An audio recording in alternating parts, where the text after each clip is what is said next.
आज की वीडियो में मैं आपको बताऊंगा कैसे एक टायर शॉप पे काम करने वाला 12 साल का अल्कोहल से एडिक्टेड बच्चा आगे जाके यूएफसी और किक बॉक्सिंग की सबसे बड़ी ऑर्गेनाइजेशंस में वर्ल्ड चैंपियन बन जाता है। तो इस वीडियो के अंदर हम बात करने वाले हैं एलेक्स पेरेरा की लाइफ स्टोरी के ऊपर, कैसे उन्होंने अपने लाइफ में सारे चैलेंजेस को ओवरकम करा और यूएफसी जैसी बड़ी ऑर्गेनाइजेशन में वर्ल्ड चैंपियन बन के दिखाया। तो सारी चीजों के बारे में इस वीडियो के अंदर डिस्कस करेंगे, लेकिन उससे पहले आप सब वीडियो को लाइक कर दीजिएगा और चैनल को सब्सक्राइब कर दीजिएगा यूएफसी और कॉम्बैट स्पोर्ट्स का ऐसा ही कंटेंट हिंदी में एंजॉय करने के लिए। तो एलेक्स पेरेरा की लाइफ स्टोरी के ऊपर आप सबको इस वीडियो के अंदर बताने के लिए मैंने इस वीडियो को 3 पार्ट्स में डिवाइड करा है। उसमें फर्स्ट पार्ट होगा एलेक्स पेरेरा के लाइफ स्टोरी के ऊपर, कैसे उन्होंने अपनी किक बॉक्सिंग जर्नी स्टार्ट करी, फिर उनके यूएफसी और किक बॉक्सिंग कैरियर को यहाँ पर एनालाइज करेंगे।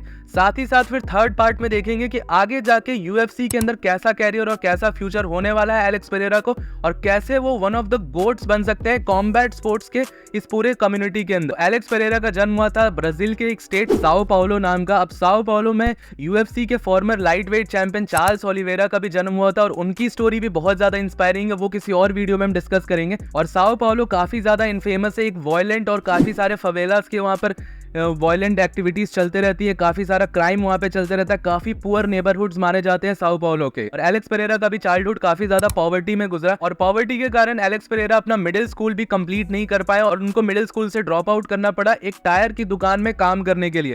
और 12 साल की एज में ही उन्होंने वर्क करना स्टार्ट कर दिया था, क्योंकि वो अपने फैमिली में एक लौते कमाने वाले थे। और आप समझ सकते हो एक इतने यंग बच्चे के ऊपर इतना ज्यादा प्रेशर पड़ता है। तो हमने अपने कंट्री में ही देखा है, जो भी गरीब लोग होते हैं और जो भी बच्चे होते हैं वो यूजुअली बहुत सारे ड्रग एडिक्शन में फंस जाते हैं। और ऐसा सेम चीज एलेक्स पेरेरा के साथ हुआ, वो एक बहुत ही हैवी अल्कोहल एडिक्शन के अंदर फंस गए। और उनके कोचेस का तो ये भी बोलना है कि जब एलेक्स पेरेरा किक बॉक्सिंग के अंदर भी फाइट कर रहे थे तो काफी ज्यादा एडिक्टेड थे और up to 1 liters of alcohol वो डेली कंज्यूम कर लेते थे। इन सब के कारण एलेक्स पेरेरा स्ट्रीट फाइट्स में काफी ज्यादा इन्वॉल्व थे और काफी वॉयलेंट नेबरहुड उनका ऑलरेडी था। ऐसे बच्चे यूजुअली फवेला के अंदर इंटरनल गैंग वॉर के अंदर स्ट्रीट्स पे ही मारे जाते हैं या फिर उनको जेल में पुलिस डाल देती है। बट यहाँ पर एलेक्स पेरेरा का लक अच्छा था कि वो काफी सारे मार्शल आर्ट्स के जिम को ट्राई करते रहते थे और ऐसे ही उनका इंट्रोडक्शन हुआ था। उनके फर्स्ट ट्रेनर जो कि थे विल्सन नूनेस, और विल्सन नूनेस जो कि एलेक्स पेरेरा के फर्स्ट ट्रेनर थे, उन्होंने उनको इंट्रोड्यूस कराया उस टाइम पे ब्राजील के टॉप किक बॉक्सर बेलाको वेरा के साथ। अब मैं किसी का भी नाम यहाँ पे थोड़ा गलत प्रोनाउंस करूंगा तो प्लीज उसको थोड़ा ओवरलुक कर लीजिएगा, क्योंकि ब्राजीलियन एक्सेंट मेरे को पूरी तरीके से आता नहीं है। तो अब अपनी स्टोरी पर वापस आते हैं। उस टाइम के popular kick boxing coach vera जो थे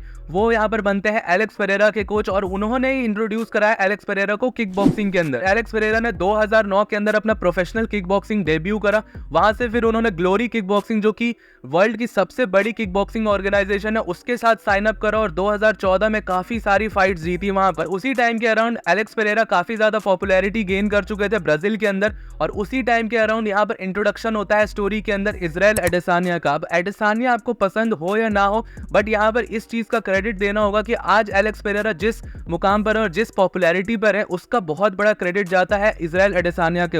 क्योंकि अगर एलेक्स पेरेरा की कभी इजराइल एडेसानिया के साथ फाइट नहीं होती तो भले एलेक्स पेरेरा एक अच्छा अपने लिए लिविंग कर लेते हैं, बट यहाँ पर डेफिनेटली जो इस लेवल की पॉपुलैरिटी है उस लेवल पे वो नहीं पहुंच पाते। इजराइल एडेसानिया के साथ जो उनकी राइवलरी है उसके कारण उनको बहुत ज्यादा पुश मिला, जिसके कारण उनको काफी ज्यादा रिकॉग्निशन भी मिला। क्योंकि ग्लोरी किक बॉक्सिंग भले बहुत बड़ी ऑर्गेनाइजेशन हो, बट वो इतनी मेन स्ट्रीम नहीं है और वहां पर उतनी ज्यादा पॉपुलैरिटी नहीं मिलती है किक बॉक्सर्स को। इजराइल एडेसानिया के साथ जो उनकी फाइट्स हुई, जो इनकी राइवलरी हुई, वहां से एलेक्स पेरेरा की लाइफ कंप्लीटली चेंज हो जाती है। एलेक्स पेरेरा की यहाँ तक की जर्नी ही बहुत ज्यादा इंस्पायरिंग थी, और ये मैंने आप सबको इसलिए बताया क्योंकि आप देख सकते हो कितने ज्यादा ऑड्स स्टैक थे एलेक्स पेरेरा के अगेंस्ट। उनके साथ रेसिज्म होता था, वो पॉवर्टी थे, उनके पास ज्यादा कोई न्यूट्रिशन नहीं था, टायर शॉप पे काम करते थे, but still one of the best kick boxers बने वो अपने टाइम के। अब बात करते हैं भाइयों यहाँ पर एलेक्स पेरेरा के यूएफसी और किक बॉक्सिंग कैरियर के। तो किक बॉक्सिंग के अंदर आप सबको पता होगा कि एलेक्स पेरेरा की इजराइल एडेसानिया के साथ फाइट हुई थी, बट ये उनकी कैरियर की सबसे बड़ी फाइट्स नहीं है किक बॉक्सिंग के अंदर। एलेक्स पेरेरा ने किक बॉक्सिंग के अंदर ये अचीव करा जो कि आज तक किसी और ने नहीं अचीव करा। Alex Pereira glory kick boxing के 2 डिवीजन वर्ल्ड चैंपियन बने, जो कि मिडिल वेट डिवीजन और लाइट हैवी वेट डिवीजन के वर्ल्ड चैंपियन बने वो किक बॉक्सिंग के अंदर। और साथ ही साथ अगर आपको एलेक्स पेरेरा की इजराइल एडेसानिया के साथ किक बॉक्सिंग फाइट्स अच्छी लगती है तो मैं आप सबको रिकमेंड करूंगा कि आप उनकी जेसन विल्नेस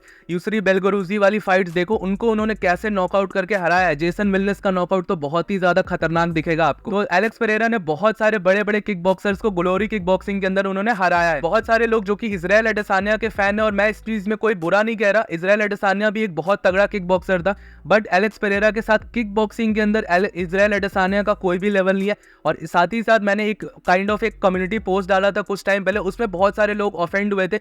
बहुत सारे लोगों को लगता है कि इजराइल एडेसानिया भी ग्लोरी किक बॉक्सिंग का वर्ल्ड चैंपियन रह चुका है। ऐसा नहीं है, इजराइल एडेसानिया ग्लोरी किक बॉक्सिंग के अंदर कभी भी वर्ल्ड चैंपियन नहीं रहा। फिर यहाँ पर जब डबल चैंपियन बन गए थे एलेक्स पेरेरा, उसके बाद उन्होंने एमएमए की तरफ अपना रुख करा और एमएमए में स्विच करा, और उनकी जो राइवलरी थी ऑलरेडी इजराइल एडेसानिया के कारण, वो काफी ज्यादा हेल्प करती है उनको यूएफसी के साथ साइन करने में। और यूएफसी के अंदर एलेक्स पेरेरा ने यूएफसी 268 इवेंट में डेब्यू करा 2021 में, और 2022 में वो इजराइल एडेसानिया को हरा के वर्ल्ड चैंपियन भी बन जाते हैं यूएफसी के अंदर। कि यूएफसी 287 2023 अगले साल वो अपनी बेल्ट को लूज कर देते हैं इजराइल एडेसानिया के साथ ही, और अपना फर्स्ट लॉस देते हैं वो इजराइल एडेसानिया को। बट स्टिल उनकी लेगेसी में यहाँ पर कोई भी कमी नहीं आती, उनका ऑरा यहाँ पे बिल्कुल भी कम नहीं होता।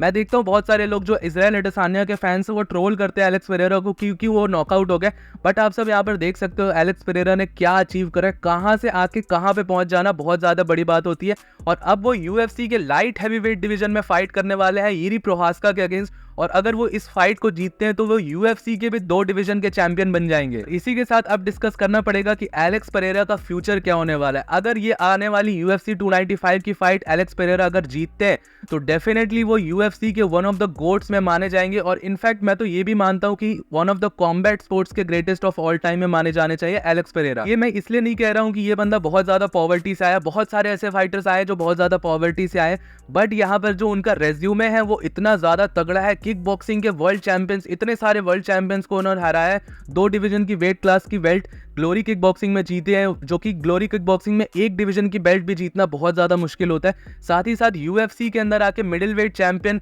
इजराइल एडेसानिया को उनके प्राइम में हरा देना, ये भी बहुत बड़ी बात होती है। अब वो यूएफसी के अंदर भी डबल चैंपियन बन जाएंगे तो वो फर्स्ट ऐसे फाइटर बन जाएंगे जिन्होंने किक बॉक्सिंग के अंदर भी डबल चैंपियन स्टेटस लिया, और यहाँ पर अगर वो यूएफसी के अंदर भी डबल चैंपियन स्टेटस ले लिया तो डेफिनेटली उनका रेज्यूम बहुत ज्यादा स्टैक्ड है, और मुझे ऐसा लगता है कि ये one of the most stacked resumes है पूरे कॉम्बैट स्पोर्ट्स के अंदर। मेरा तो one of the favourite fighters है एलेक्स पेरेरा, और मैं डेफिनेटली चाहूंगा कि यूएफसी 295 इवेंट में वो इस फाइट को जीते और लाइट हैवीवेट की बेल्ट भी अपने नाम कर ले। तो यही थी एलेक्स पेरेरा की कहानी जो कि मैंने आप सबको बता दी। अब आप सब अपना ओपिनियन नीचे कमेंट सेक्शन में जरूर डालिएगा। वीडियो पसंद आया हो तो इसको लाइक, चैनल को सब्सक्राइब कर दीजिएगा। मिलता हूं आप सबको नेक्स्ट वीडियो में अगले अपडेट के साथ। Bye bye.